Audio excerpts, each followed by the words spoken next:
Coucou, merci d'écouter le podcast Mauvais Sang. C'est un podcast dans lequel je reviens avec mes invités sur l'enfance queer. Évidemment, on va revenir sur les premiers traumas, les premières insultes et les moments pas évidents. Mais promis, pas que, on va aussi beaucoup rigoler et on va évidemment beaucoup parler de Mylène Farmer. Je suis Thibaut Pez, je suis auteur, compositeur et interprète et je suis convaincu que même si toutes nos expériences sont différentes, on raconte tous et toutes, au fond, la même histoire. Merci d'écouter ce podcast. Je sais que c'est maxi relou les podcasteurs qui vous demandent de mettre des étoiles sur les plateformes, mais en vrai, si vous pouvez le faire, c'est cool. Je vous souhaite une bonne écoute. Générique.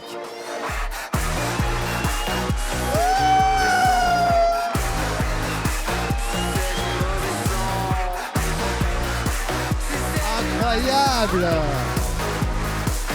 C'est rempli là. Incroyable, merci à tous d'être là, bravo! Vous avez... Premier épisode de Mauvais Sang, le podcast en public. Et quel public! Vous êtes tous venus jusqu'à chez Olympe à Pantin et on vous félicite. Merci beaucoup d'être là. L'invité du jour, je vais pas vous mentir, c'est un de mes meilleurs amis. Ouais.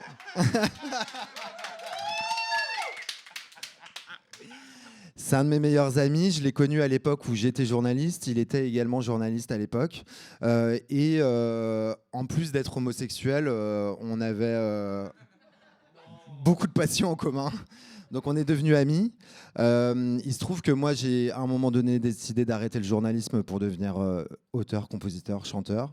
Et lui, quelques années après, il a décidé d'arrêter son métier de journaliste pour devenir humoriste. Et il a la particularité, en plus d'être homosexuel, de porter extrêmement mal son nom de famille, puisqu'il s'appelle Maxime Cuny. Voilà, la blague est faite, on peut passer à autre chose. Salut Maxime, ça va ? Salut Thibaut, ouais ça va. Je veux juste fact-checker un truc sur ton intro. Vas-y. J'ai jamais été homosexuel. J'ai toujours été un gros pédé, voilà. Les mots sont importants quand même. Merci beaucoup d'être là.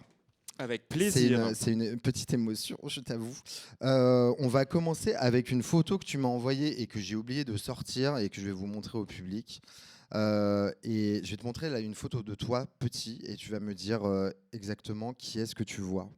Alors ne bougez pas, je cherche la photo. Direct le moment émotion. Oh là là, je vais vous faire passer la photo. Franchement, je suis trop mignon, quoi. Alors, pour décrire, je suis un petit blondinet, parce que j'étais un petit blondinet jeune, avec un gâteau, une madeleine, mon goûter, probablement, ouais, ton goûter, dans ouais. la main. Ou un petit déj, quoi. Voilà, et en train de m'en foutre partout, comme une grosse cochonne. Donc, non, moi, je vois un petit garçon, je sais plus quel âge j'avais ici. Ah, ça y est, on fait tourner la photo, ça y est.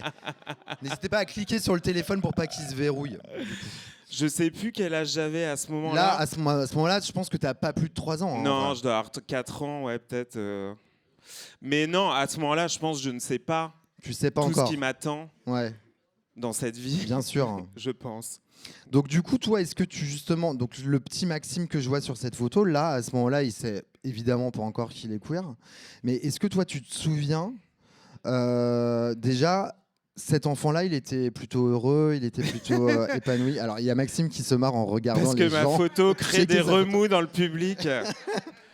Tout le monde espère avoir un gamin comme moi. Est-ce que tu te souviens, t'étais un enfant joyeux, t'étais un enfant... Alors, joyeux, oui. Je pense que j'ai des souvenirs quand même de joie enfant où je m'exprimais. Typiquement, les spectacles avec les copains, les trucs comme ça, très facilement. Ouais, Un après-midi de jeu se terminait en spectacle ouais. devant les parents, un peu cringé, tu vois, Ouais. évidemment. C'est super, mon fils. Donc ça, je me rappelle de cette joie, mais je me rappelle aussi que j'étais un enfant quand même assez anxieux, stressé, et je pense que l'anxiété, le stress est monté au fil des années. Mais Ouais. typiquement, moi, fallait pas, les choses dépassent. Enfin, ma chambre, par exemple, elle était rangée au cordeau. Genre mon frère, par exemple, s'il rentrait dans ma chambre et il bougeait un truc, je le voyais tout de suite, si bien que mon frère s'amusait à aller bouger des trucs dans ma chambre pour voir ce que je remarquais, tu vois. Donc du coup, tu étais un peu contrôle fric et un petit peu assez tout tendu. Un petit peu contrôle fric, ouais. Un tout petit ouais, peu. Ça n'a pas beaucoup changé aujourd'hui.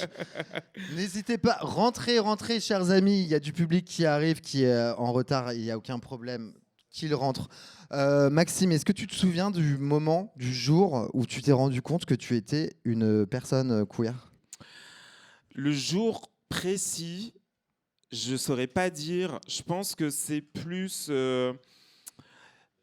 Je pense que la première fois qu'on m'a renvoyé le fait que j'étais queer, c'était peut-être justement après un de ces fameux spectacles de l'après-midi. Bah forcément, la jupe à paillettes.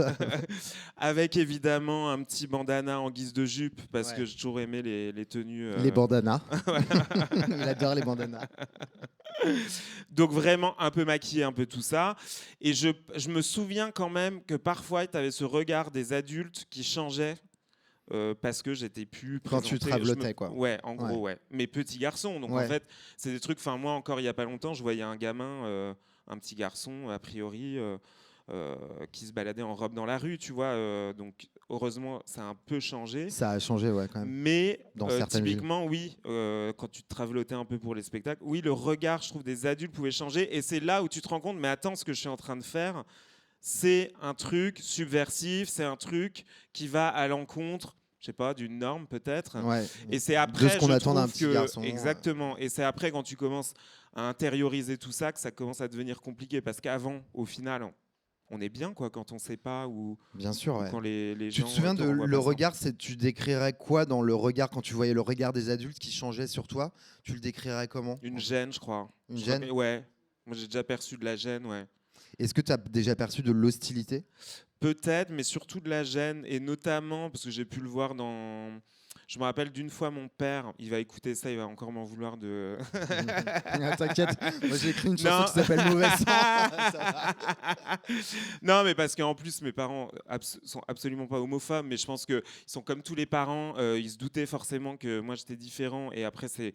Chacun a sa manière de gérer, et les regards où eux-mêmes n'avaient pas forcément tout déconstruit. Ouais. Oui, ça j'ai pu avoir ça. Donc je pense plus de la gêne, de la honte, tu vois, des trucs comme ça de la part des proches. Ah, de la honte carrément. Carrément de la honte, ouais. Enfin, après, ce que j'ai perçu comme tel, mais après.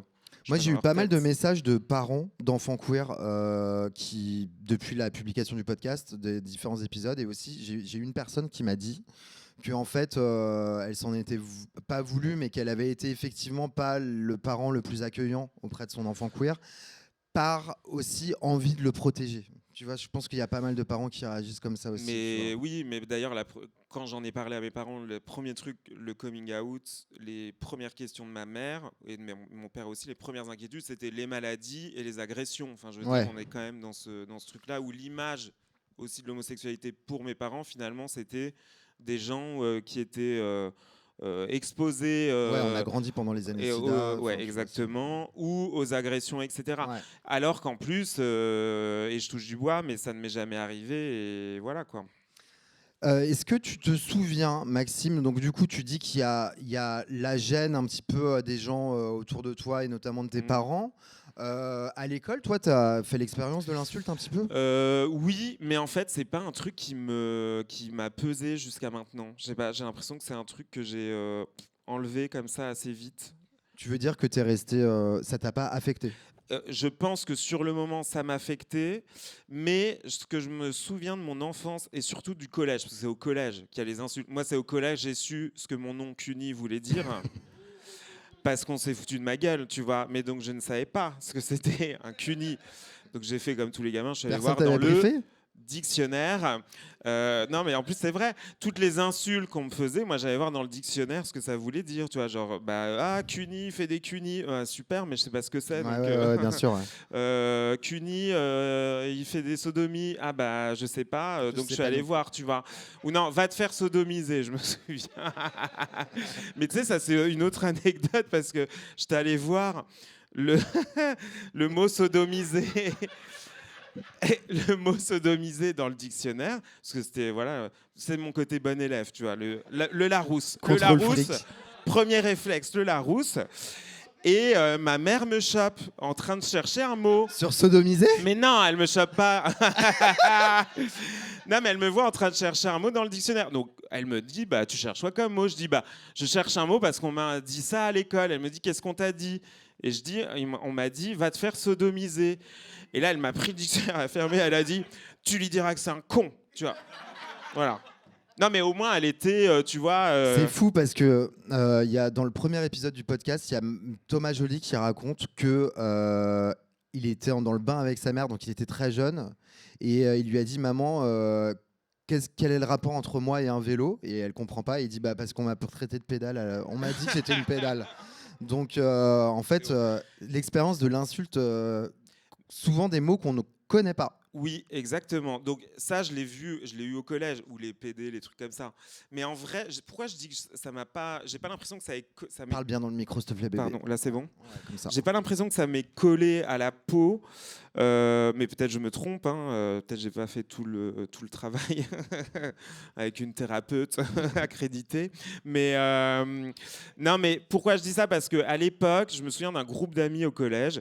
On n'était pas les cool kids, on n'était pas les gens populaires, tu vois, on était un peu soit les premiers de la classe, soit les gens qui s'habillent un peu mal, enfin tu vois ce que je veux dire? Ouais. Et en fait, je sais pas, on avait fait un groupe où parce que dans mon collège, on devait aller à la cantine dans un autre établissement. Bref, peu importe. Mais on avait un chemin tous les midis pour aller à la cantine, et c'était souvent le moment où tu te prenais des insultes parce que les surveillants faisaient moins attention et tout. Et je me souviens que pendant ce moment, on pouvait se prendre des insultes par toujours le même genre de mecs, hein, les mecs hétéros. Cisgenres et Ouais, t'inquiète, on les connaît bien. voilà, les gros relous, les mêmes qui font l'hélico dans le vestiaire, tu vois. C'est ça l'idée. Et oui. Ça arrive à des homosexuels. Ou le petit ventilo, parce que ça dépend, mais bref. Et je me souviens qu'avec ce groupe, on leur répondait, ou on leur faisait des doigts d'honneur, ou en fait, il y avait un truc en groupe, on était plus fort. Safety in numbers, comme dit Madonna. Exactement. Ouais. Et en fait, c'est plus ça dont je me souviens que toutes les insultes et tout. Et j'ai l'impression qu'en groupe, je sais pas, on rejetait ça un peu. Il y a une sorte, vous vous êtes protégés, en fait, vous avez fait communauté entre mais je crois, mais on les n'était pas bolos tous du queer collège, en plus. Il y avait je pense qu'il y en avait, ils étaient queer, mais comme moi, tu vois, on ne disait pas. Mais voilà. Et moi, ce que j'ai autour de moi, du coup, je me suis de ce que j'entends aussi, il y a beaucoup de gens queer qui étaient, par exemple, amis avec les geeks. Tu vois ce que je veux dire? C'est pas forcément les geeks entre eux, mais les queers entre eux, mais c'est aussi les queers avec les geeks, avec tu vois machin, tous ceux qui sortaient un petit peu de la norme, des gamins dont on parle, quoi. Ouais, c'est clair. Mais après, moi, je me souviens aussi qu'à l'école, de manière générale, j'étais très bon élève, j'étais toujours le premier de la classe, mais côté contrôle fric, tu vois. Donc en fait, et toute ma scolarité, ça s'est pas mal passé pour moi. Donc, et ce côté-là, je trouve, ça m'a aidé parce qu'en fait, t'as quand même un statut, on va dire. Ouais. Et en fait, les gens étaient assez sympas avec moi. En plus, après, j'étais évidemment délégué. Donc j'allais au conseil de classe, donc il valait mieux être sympa avec moi. Non, mais donc tu vois, il y avait un côté où mais peut-être d'ailleurs ce côté bon élève et tout, j'en ai rajouté aussi pour être accepté, tu vois. Ouais. Finalement, on t'aime bien parce que t'es le mec. Parce que aussi, j'aidais ceux qui avaient plus du mal et tout. On faisait passer des antisèches pendant les contrôles en latin, ou enfin, tu vois, des trucs. Parce qu'évidemment, je faisais du latin. Est-ce que tu as fait allemand première langue ou pas? Comment? Est-ce que tu as fait allemand première langue? J'ai fait allemand première langue. Insupportable. Évidemment. Oh là là. Je suis germaniste. Je pense que je t'aurais détesté au collège. Avec Madame tu te souviens de ton premier crush? Enfin, tu vois, le moment où genre t'as compris que t'avais une sexualité différente? Mais je pense qu'un de mes vrais premiers crushs, c'était un des hétéros du collège. Ouais. Plutôt tu du te souviens genre de son prénom? Insulter. Tu vois, analyze this, comme dit Madonna. Mais tu te souviens de son prénom? Ouais, mais je pense que je le dirai pas. Ah, mais, non, mais non. Après, je pense un vrai moment où je me suis dit, mais en fait, je crois que j'ai des sentiments, et tu sais, je les refoulais, quoi. J'ai essayé de les refouler, mais évidemment, ça ne marche qu'un temps. Mais après. Mais t'as réagi comment quand tu t'es rendu compte que t'avais du désir pour un garçon? Premier réflexe, refouler. Non, c'est pas vrai. Enfin, tu vois, Ouais. refouler. Ouais. Vraiment la petite case derrière. Ouais. La petite boîte dans la tête où tu mets un peu les trucs que Ouais, t'as pas je envie vois. de gérer. Je connais le sens Ouais, du on mot connaît. refoulement. Ouais, je connais bien. Ouais. Et après? Et après, non, après, tu sais, dans les. Ou ça peut être dans les. Comment dire? Je pense les premiers émois un peu sexuels, enfin les trucs qui m'émoustillaient. Tu te rappelles les pubs de téléphone rose dans les magazines? Vous voyez ou pas? Non. Tout le monde, le public, vous voyez? Bah ouais, Samia, elle voit, tu m'étonnes. Elle était opératrice de téléphone rose. Non, Alors moi, mais j'ai pas la t'avais, ref. à la fin des magazines, tu vois, t'avais les pages avec les 36-15, les machins. T'avais 36-15, Steve, tu vois, avec un demi-torse de mec torse nu. Bah vas-y, ça me faisait la journée. Hein. Enfin, je veux Ouais, dire, ouais, bah oui, à cet enfin la âge-là. Ouais. nuit. Mais non, mais Ouais. c'est vrai, tu vois, tout ce à quoi tu pouvais te raccrocher. Je sais pas, il y avait quoi? La roue à abdos, ça j'en parle sur scène. Quoi, la roue à La abdos? roue à abdos, le téléshopping. Téléshopping, tout le monde voit, Laurent Cabrol, tout ça, tout ça. C'était pas lui qui m'émoustillait. T'avais un moment, il faisait tu sais, les appareils de sport et t'avais la roue à Ah abdos. oui, Voyez. mais bien sûr. Et t'avais un mec à poil qui faisait la démonstration. Donc moi, je zappais Ouais. entre les minicums et le téléshopping en espérant tomber sur la roue à abdos. Évidemment, je tombais sur la batterie de cuisine, 6 pièces, 99 francs 90, tu vois, et je revenais après pour la roue à abdos. Et derrière, t'avais ma mère qui faisait son repassage. C'était le matin tôt, tu vois, faisait son repassage. Et je pense qu'elle voyait les chaînes défiler en se disant, il est incohérent, ce gamin, quand même, en termes Alors de que DA. c'était très cohérent. Alors qu'en fait, justement. tout était cohérent. Ok. Ta première expérience sexuelle amoureuse, enfin, tu vois, tu t'en souviens avec émotion ou c'était une cata? Non, c'était pas du tout avec émotion, voire sans sentiment. Hein. Non, pour le coup, non. C'était vraiment get it over with, on le fait, voilà quoi. Ouais. C'était pas très romantique du tout, non. Moi, je me souviens de la première fois que je t'ai rencontré. On devait avoir, je sais pas, 20 ans, enfin, Ouais. 21 ans, 22 Plus, ans, je ouais, pense, un peut-être peu un petit peu plus. plus. Et ben moi, j'ai été assez impressionné.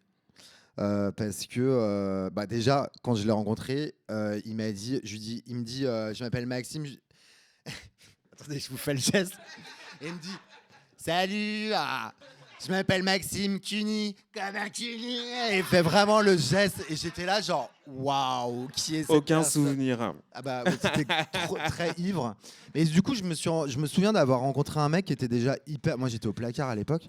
Je me souviens d'avoir vu un mec qui était déjà hyper à l'aise, quoi. Et c'était hyper impressionnant. Mais je pense que quand on s'est rencontrés, j'étais plus dans une deuxième phase de la découverte de moi, parce que tu as eu le refoulement, l'adolescence et tout. Après, tu as le moment où tu te délivres de ça. Bon, ça, parce que j'ai vécu à Berlin aussi 1 an, et c'est là où j'ai commencé à vraiment Ouais. ne plus faire mon coming. Enfin, tu me rencontrais, j'étais Maxime, homosexuel. Enfin, tu vois, Ouais. il n'y avait pas d'annonce, quoi. Et après, à Paris, c'est autre chose, parce que là, je pense qu'il y avait le truc de... Parfois, tu en rajoutes aussi. Enfin, Ouais. tu performes aussi ta sexualité. Et je pense qu'à ce C'est ce que t'as fait moment-là, avec j'étais moi, ouais. un petit peu Bah, vu dans la ouais. performance, ce que je déteste faire. Ce qui me correspond pas du tout. Oh, j'aime pas tous ces regards sur moi, tous ces gens qui m'écoutent. Donc, Maxime Cuny, mesdames et messieurs, est tout au milieu. On va passer à la deuxième phase de ce podcast, vas-y. la phase culture. Mmh. Si ton enfance queer se résumait en... Alors, attends. Enfance queer, je suis pas en train de dire il faut que ça englobe tout. Mais l'enfant queer que tu étais, il écoutait quelle chanson? Chanson. Putain, j'ai senti le public qui retient son souffle là. J'avoue. Non, je disais que j'avais pas. Mais alors, non, sur les chansons. Non, je pense qu'il y a un Britney. J'étais Baby sûr. One More Time, tu vois. Parce que vraiment, en fait, c'est le premier single que j'ai acheté. Ouais. Les singles, hein. Mais bon, ici, tout le monde a l'âge de s'en souvenir. les singles. C'était vraiment mon premier single. Mais parce que Alizé, typiquement, en vrai, j'aime bien et maintenant, il n'y a pas de souci. Mais à l'époque, je pense que je limitais les musiques que j'écoutais qui faisaient gay. Tu vois ce que je veux dire? Ah bah carrément, je vois très et bien. donc Britney, ça allait, Mylène, évidemment. Mais il y en a d'autres, je me retenais d'acheter parce qu'il fallait pas que ça fasse trop gay. Alors que c'est mes parents qui m'offraient mes albums de Mylène, tu vois. Tu te souviens du moment où tu as entendu pour la première fois Britney? Oh baby, baby. Je pense à la télé, hein, sûrement. Non, mais truc tu te de souviens clip, de ce que tu as ressenti quand tu as découvert Britney? Qu'est-ce que j'ai ressenti? En fait, après, je m'enfermais dans ma chambre et je faisais les chorés et tout, tout seul, quoi. Ouais, t'as envie d'être elle, en fait. Ouais, grave. Ouais. Ouais. Ah, mais oui, de ouf. Et j'ai appris l'anglais grâce à Britney aussi. Bah oui, il fallait bien savoir ce que ça voulait dire. My loneliness is killing me. Comment je pouvais deviner T'as été dans la rousse, que ça me parlait quand même, ce sentiment de solitude qui me tue. Tu vois, fallait la traduction quand même. Si ton enfance queer, sur le même principe, se résumait en un film ou une série? Alors, les deux, je vais dire les deux. Série, j'ai pensé à un truc en préparant l'émission. C'est les séries Hercule et Xena. Vous vous souvenez Ah, mais ou pas? bien sûr. Mais attends, Alors Xena, non, c'était magique. Hein. C'était Xena, icône lesbienne. icône lesbienne, D'accord. évidemment, avec Gabrielle, sa coloc, on connaît. Hein. Ouais. Sa coloc de grotte, je sais plus où elle vivait. Non, mais c'était... Non, mais Xena, c'était princesse guerrière. Elle partageait les mêmes espadrilles, en tout cas. C'était princesse guerrière. Et Hercule surtout, parce que Hercule, voilà, quand même. Mais c'était les deux mêmes productions, tu vois. Ouais, ouais. Donc c'était quand même très queer, enfin gay codé, quoi. Carrément. Enfin, même pas codé, d'ailleurs. Je l'ai total, ouais. C'était assez ouais. in your face. D'ailleurs, ce mec est devenu un gros Trumpiste, voilà. Kevin Sorbo. Voilà. Ouais. Paix à son âme. Et un film? Et un film, je dirais. Non, pas Titanic, Crazy de Jean-Marc Vallée. Ah, par applaudissement, vous vous souvenez de ce film ou pas? C'est un film de Jean-Marc Vallée, donc, qui est décédé d'ailleurs il n'y a pas si longtemps, avec Marc-André Grondin, qui m'a grave marqué, que j'ai vu adolescent, et ça a eu un rôle pivot dans mon acceptation envers moi-même. Il était beau. Il était beau, ouais, mais oui, c'est vrai, mais c'est pas que ça qui m'a touché. C'est quand même l'histoire. C'est l'histoire d'un mec qui découvre sa sexualité queer. Et je trouve que c'était très bien fait. Et vraiment, ça a été un moment où je me suis dit, mais attends, là, va falloir arrêter de se dire que t'es gay et de le refouler. Va falloir peut-être affronter la chose et commencer à se dire, allez, on s'accepte. C'est le film qui t'a donné de la force. En vrai, ouais, ça, et c'est un peu la période aussi où j'ai vu Brokeback Mountain. Ouais. Et le côté, alors oui, pas pour le côté la fin, tu vois, qui se finit pas non plus. Ça m'a donné vachement le courage, Brokeback Mountain, surtout quand il se suicide à la fin. Non, mais sur le côté l'histoire d'amour m'a beaucoup touché en fait. Ouais, ouais. Et je trouvais l'histoire d'amour très belle. Mais Crazy, c'est vrai que c'est un super film. Crazy, je l'ai revu il n'y a pas longtemps en plus, et ça, je le trouve encore marquant aujourd'hui pour tout ce qui est la musique, la relation avec les frères. Il y a vraiment tout autour de la famille, les parents, tout. Ça, je dis pas que tout ce qui se passe dans le film correspond à ce que moi j'ai vécu, mais clairement, je m'y retrouvais sur certains points. Moi, je crois que c'est les chansons d'amour. Mais de ouf, les chansons d'amour. Le film qui m'a donné la force de me lancer. Mais moi, j'étais déjà pédé à ce moment-là. J'étais déjà avancé sur le chemin caillouteux de l'homosexualité. Est-ce que tu as je recommence. Est-ce qu'il y a un livre également que tu voudrais citer? Je réfléchis, un livre queer. Tom Tom et Nana qui a dit ça. J'adore, mais j'adorais Tom Tom et Nana en vrai. Non, je crois pas. Attends, sinon je regarde mes notes. Non, Crazy, j'ai dit. Non. Non, bah pas de livre. Ah non, un autre film, c'est L'Histoire sans fin aussi, moi qui m'avait... Il y a Ruby dans le public qui voulait le dire. C'est pas grave, je pourrais le dire aussi. Hein. Non, mais L'Histoire sans fin est aussi un livre. L'Histoire sans fin, le film m'a aussi marqué. J'ai pas vu. Tu l'as jamais vu? Qui a vu L'Histoire sans fin? Et ça, pour le coup, c'est pour Atreyu, l'Indien, qui... Ouais, Atreyu, j'étais quand même un peu Bon, je crois amoureux. qu'on a une personne du public qui veut absolument pas que tu développes sur ce, sur ce sujet. Maxime Cuny, merci beaucoup. On a déjà fini? Bah, t'as d'autres trucs à dire? Bah attends, peut-être, je regarde mes notes. Moi, j'ai posé toutes mes questions, en tout cas. La roue à abdos, c'est bon. Les musiques qui font gay, c'est bon. Non, mais on pourrait... En vrai, non, t'as raison. On va reparler de chanteuses pop, parce qu'il y en a beaucoup qu'on a en commun, et notamment Mylène.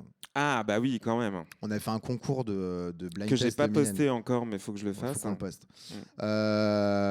Mylène, bon, que dire sur Mylène en vrai? Bah que dire sur elle? À part Moi, sa je me nouvelle souviens de chanson quand est j'ai pourrie. découvert Mylène. Mais moi, si tu vois, ma réponse à ma question, c'est Mylène. C'est, je crois que c'est California ou XXL ou bon, cet album-là que j'ai découvert dans la voiture et je m'en souviens encore précisément. Je sais pas qu'est-ce qu'elle nous provoque, Mylène. Moi, je me souviens que c'était des amis à moi qui avaient un album live, l'album live Bercy. Et on Incroyable. l'écoutait et tout, et on avait fait à un moment une choré là-dessus et tout, sur, je crois que c'était sur Désenchanté, je crois. Et après, j'ai commencé à demander à mes parents de m'acheter les albums, les trucs. Et comment ils réagissaient quand tu leur demandais du Mylène? Bah du en coup fait, ils me l'offraient, enfin ils C'était s'en ok foutaient quoi. Ouais, Ouais. en vrai. Pff. Mais et notamment son best-of, parce que sur son best-of Les Mots, il y avait plein d'anciennes chansons que je connaissais pas en fait.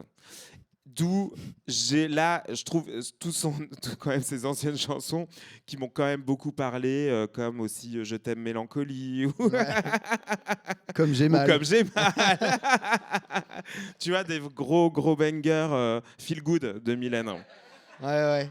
Mais ça fait se sentir mieux, hein, c'est le principe de Mais la oui, en catharsis. vrai. Mais Les oui. chansons déprimantes, quand t'es déprimé, ça aide à se sentir mieux en vrai. Parce Mais que tu c'est te sens ça le compris. pouvoir de la pop.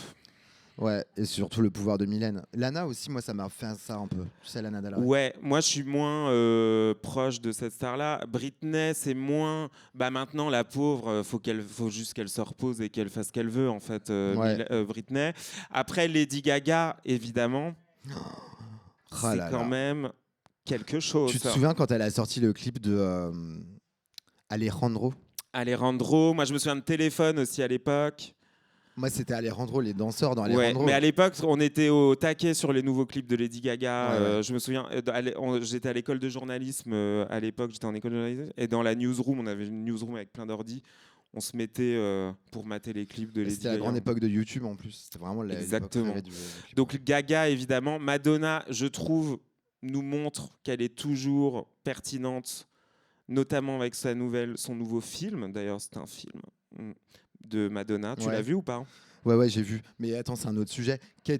Genre, quelle chanson quand t'écoutais quand t'étais ado? Non, mais désolé, on parle. C'est un podcast sur l'enfance et l'adolescence. Je recentre. Tu t'écoutais quoi? Moi, c'était Music. Mon bref. De Madonna? Ouais. Ouais, Music. American Life aussi. Putain. Frozen, ouais, exactement. Ouais. Mais moi, j'ai toujours adoré Secret de Madonna. Secret, ouais. Ouais, c'est bien. C'est un peu plus secret quand même. Ouais. Pardon, c'était pas fait exprès. C'est une belle traduction du mot anglais secret. T'es bilingue, mon Tib? Toi, t'es germaniste ou pas, Tib? J'ai pas appris dans le Larousse comme toi tous les mots. Merci beaucoup Maxime, merci à vous d'avoir Merci, écouté Thibaut. cet épisode. Encore du bruit, s'il vous plaît! Plus de bruit. On se fait un petit bisou. Un vrai bisou. Merci. On va se sustenter et à prochain épisode, Ruby on the Net.